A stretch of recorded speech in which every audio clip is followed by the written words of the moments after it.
La distribución binomial es una herramienta estadística que modela experimentos independientes con resultados binarios. Permite calcular la probabilidad de obtener un número específico de éxitos en un determinado número de ensayos. Sus condiciones de uso son principalmente la independencia de los experimentos, tener una probabilidad constante de éxito que se va a mantener a través de los experimentos y resultados binarios de éxito o fracaso. La distribución binomial es ampliamente utilizada en campos como la medicina, la economía y áreas para predecir resultados. Cuando hablamos de la función de binomial, nos estamos refiriendo a una combinación n por 1 menos p, que es el equivalente al fracaso, elevado a n menos e por p, que es el éxito, elevado a la cantidad de X. En este caso, X representa la cantidad de eventos que estamos tomando de un total de n elementos. Por esa razón, la función binomial trabaja con los parámetros n y p. Por otro lado, podríamos decir que la variable aleatoria X se distribuye como una binomial de parámetros n y p, con un rango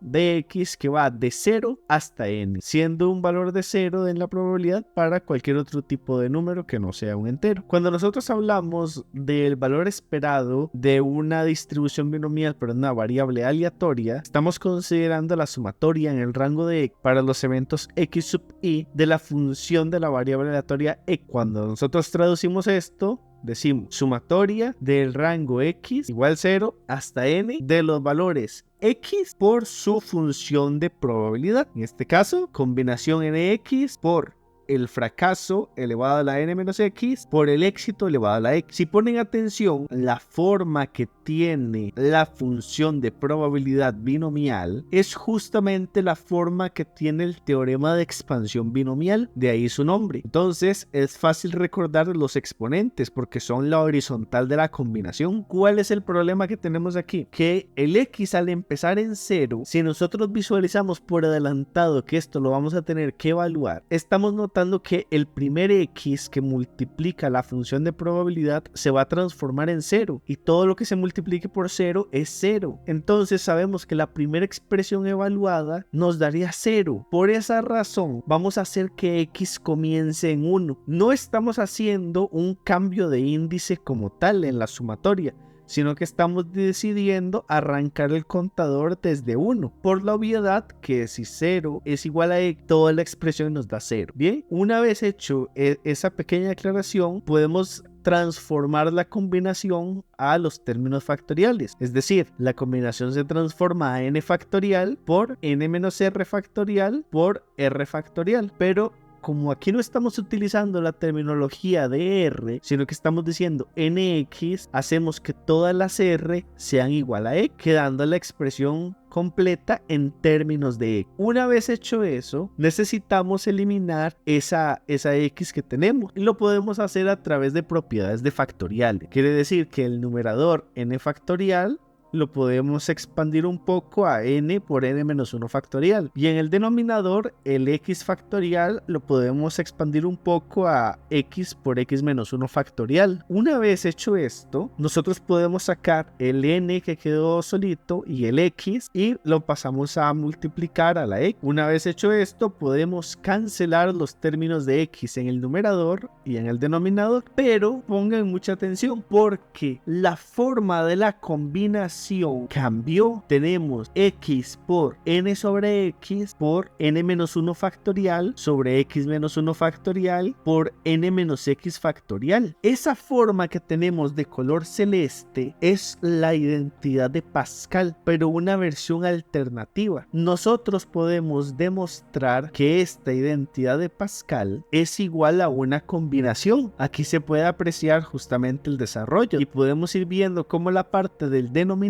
gracias a una cancelación, termina en la expresión que tenemos en la sumatoria. Entonces, por esa razón, vamos a transformar esos términos a una combinación de Pascal, dando x por n sobre x que multiplica a la combinación n-1, x-1 por el fracaso elevado a la n-x por el éxito elevado a la x. Procedemos a cancelar las x y ahora nos queda una n. Como la sumatoria está en términos de x, nosotros podemos sacar esa n de la sumatoria. Ahora tenemos p elevado a la x. Esa p elevado a la x, por propiedades de potencia, nosotros la podemos expresar como p elevado a la 1 por p elevado a la x-1, ya que menos 1 más 1 se cancelarían. Como nosotros podemos partir de esa propiedad las p's, entonces sacamos una p de la sumatoria que está en términos de x y nos queda lo siguiente: n por p, que multiplica la sumatoria de x de 1 hasta n de la combinación n-1, x-1 por el fracaso elevado a la n-x por el éxito elevado a la x-1. Ese n-x nosotros también lo podemos expresar de otra manera, como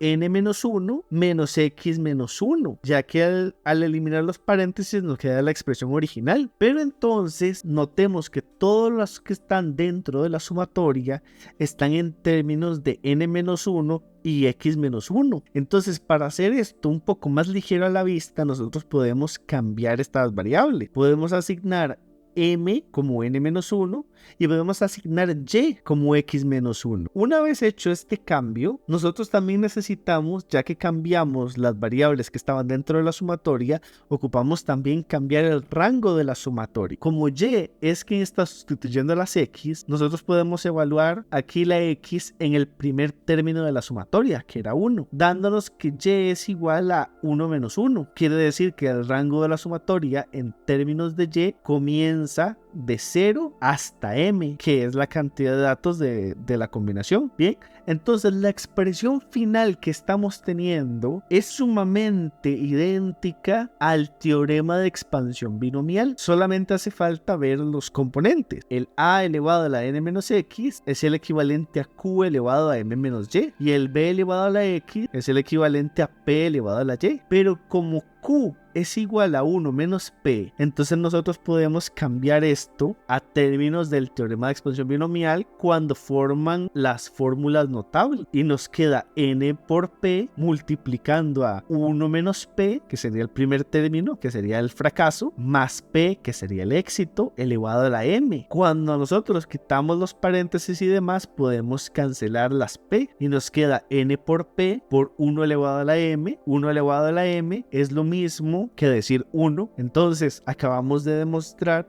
que el valor esperado de una distribución binomial para una variable aleatoria es n por p. Ahora veamos qué pasa con la varianza de esta distribución. Nosotros tenemos definida la varianza por teorema como el valor esperado de las x al cuadrado menos el valor esperado al cuadrado de una variable aleatoria x. Pero si nosotros calculáramos la varianza de esa manera, sería un poco complicado. Entonces lo que vamos a hacer es aprovecharnos un poco de las propiedades del valor esperado. Como esto es una resta del valor esperado por una variable aleatoria al cuadrado menos el valor esperado al cuadrado de una variable aleatoria, nosotros los podemos unir y decimos que es el valor esperado de x al cuadrado menos x. Y si a esto nosotros le sacamos un factor común, diríamos que es el valor esperado de x por x menos 1. Entonces comencemos a desarrollarlo de esta manera: sumatoria en el rango de x al cuadrado menos x por la función de probabilidad menos el valor esperado al cuadrado. Cuando nosotros lo traducimos, decimos sumatoria en el rango de x igual 0 hasta n de x al cuadrado menos x por la función de probabilidad menos el valor esperado al cuadrado. Una vez que tenemos esto, nosotros ocupamos hacer el análisis: x a la 2 menos x. Si x arranca en 0, toda la expresión me va a dar 0. Si x arranca en 1,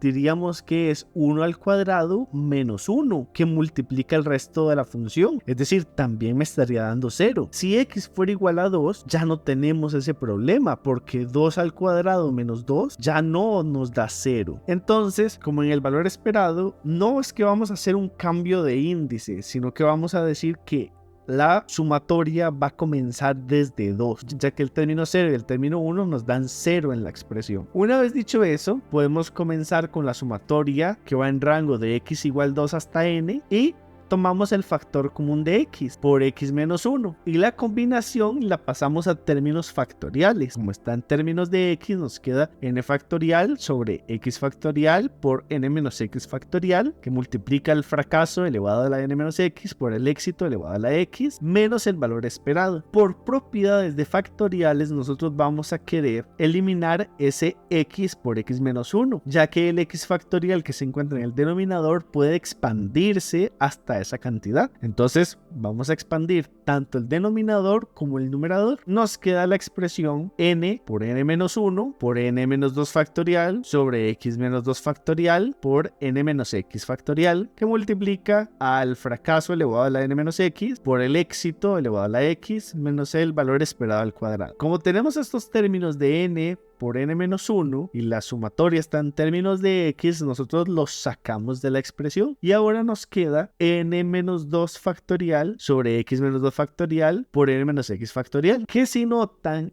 es la misma forma que tiene el Pascal alternativo, solo que en vez de ser n-1 es n-2. Entonces lo cambiamos al Pascal. Y como hicimos también con el valor esperado, vamos a sacar las p's que necesitemos. En este caso, como pasamos el x igual 0 y el x igual 1, tenemos a disposición dos p's. P por p es p al cuadrado. P al cuadrado por p elevado a la x menos 2 es igual a la p a la x. Entonces podemos sacar las dos p's de los ciclos que nos brincamos y nos quedaría exactamente la misma expresión. Una vez hecho esto, notamos que la sumatoria nos queda combinación n-2 de x-2 por el fracaso elevado a n-2 menos x-2. Es decir, hicimos el mismo tratamiento que con el valor esperado por la probabilidad de éxito elevado a la x-2. Y una vez más, todo está en términos de n-2 y x-2. Hacemos el cambio de variable, modificamos de una vez la variable de la sumatoria, ya que vamos a cambiar las variables que están dentro de la expresión, y nos queda otra vez el teorema de expansión binomial. Cuando nosotros hacemos este teorema de expansión binomial, nos quedaría n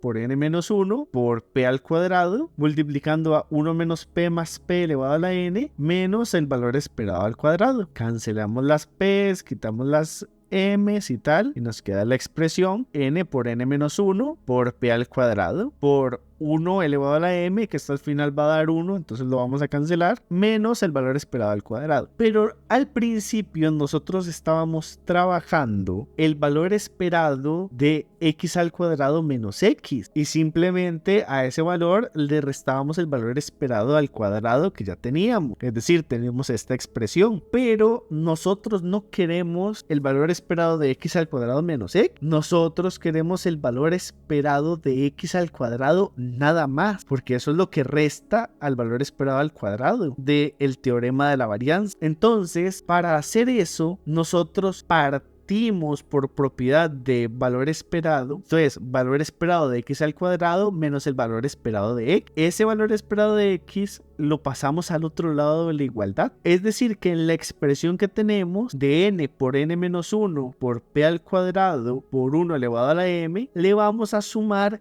el NP, porque n por p es el valor esperado que ya conocemos, y así podríamos obtener la expresión de el valor esperado de x al cuadrado. Ahora sí, valor esperado de x al cuadrado menos el valor esperado al cuadrado de x es equivalente a decir n por n-1 por p al cuadrado por 1 elevado a la m más n por p menos n por p elevado al cuadrado. Ya con esta expresión, lo único que tenemos que hacer es trabajo algebraico. Entonces podemos hacerlo sin ningún problema. El n que multiplique el n-1. Luego, una vez hecho eso, que el p al cuadrado multiplique al n a la 2 menos n. Y una vez que hacemos eso, toda la expresión nos queda en términos de n por p. Entonces sacamos n por p a factor común. ¿Y adentro qué nos queda? N por p menos p más 1 menos n por p. Cancelamos el n por p positivo y el n por p negativo, quedando al final n por p, paréntesis, 1 menos p. Y 1 menos p sabemos que es el fracaso, que se expresa como q. Acabamos de demostrar entonces que la varianza de una variable aleatoria para la distribución binomial se expresa como n por p por q. ¿Qué nos queda para la función binomial? Dos cositas más: demostrar que es no negativa y demostrar que converge a 1. Como la función binomial se trabaja como una combinación de n por el fracaso elevado a la n menos x por el éxito a la x mayor o igual que 0, p es de probabilidad. Por axioma sabemos que se maneja desde entre 0 y 1. Por lo tanto, las bases del éxito y fracaso siempre van a ser mayores que 0. Además, los exponentes de x van a ir de 0 hasta n. Eso quiere decir que los exponentes nunca van a ser negativos. Por tanto, si tenemos una base positiva y un exponente positivo, los resultados siempre van a ser positivos. Haciendo así que se cumpla la no negatividad. Luego, para el tema de la convergencia, tenemos que la sumatoria en el rango de x de la función de probabilidad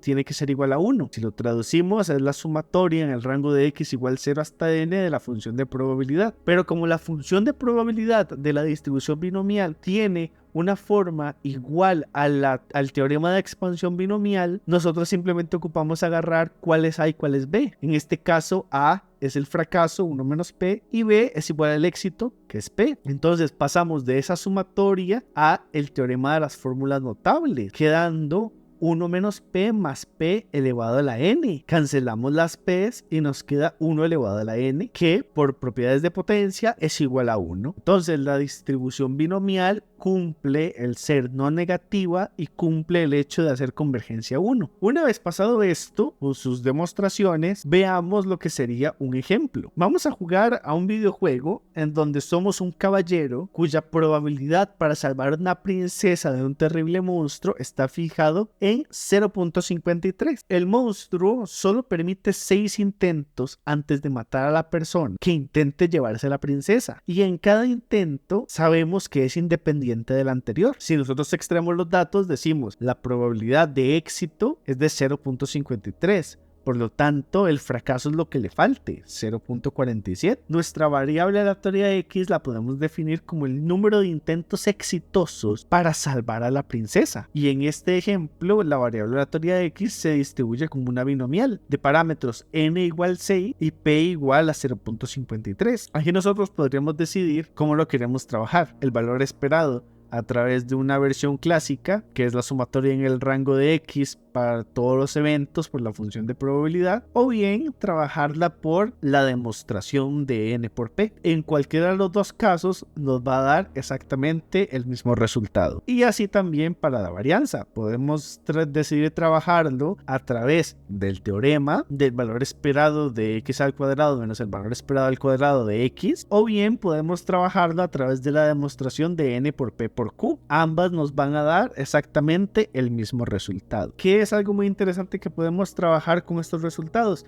Podemos también crear intervalos de confianza. El intervalo de confianza sería la estimación puntual, en este caso es la media muestral, más menos un valor tabular, que en este caso al ser la muestra muy pequeña se utilizaría una t-student, por el error estándar del parámetro. En este caso el parámetro es la media. Entonces podríamos decir que esto es igual a 3.18 más menos 2.571, que es el valor tabular que nos da una t-student para un alfa de 0.5, es decir, 95% de confianza a 2 colas para un tamaño de muestra de 6. Y por último tendríamos el error estándar del parámetro, que sería la raíz cuadrada de la varianza para obtener la desviación estándar dividido entre la raíz cuadrada del tamaño de muestra. En este caso, podríamos decir con los resultados que hay un 95% de confianza de que el intervalo de 1 a 5 contenga la media poblacional